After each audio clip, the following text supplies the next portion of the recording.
Hey everyone, welcome back to our channel.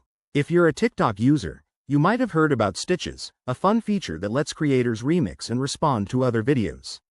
In this 2025 guide, we'll walk you through how to view Stitches step by step, so you can dive right in and start exploring.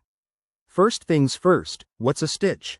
It's basically TikTok's way of allowing users to clip a part of someone else's video and add their own twist, creating engaging conversations across the platform. To get started, make sure you have the latest version of TikTok installed on your phone or device. Open the app and log in if you need to. Once you're in, head to the search bar at the top of your home screen. Type in keywords related to what you're interested in, like dance challenges or funny skits, and hit search. Look for videos that have a small stitch icon, usually a thread or link symbol, indicating they've been stitched. Now, tap on the video you want to watch.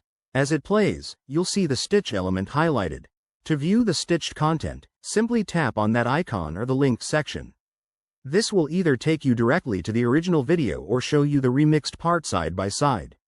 In 2025, TikTok has upgraded this feature with smoother transitions and interactive options, like reacting in real time or jumping between clips effortlessly.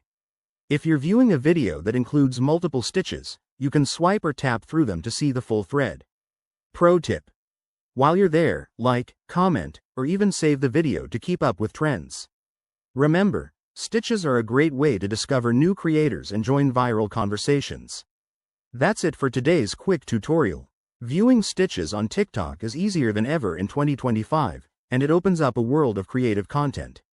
If you found this helpful, hit that like button and subscribe for more tech tips. Drop your questions in the comments below, and I'll see you in the next video. Stay connected and keep creating.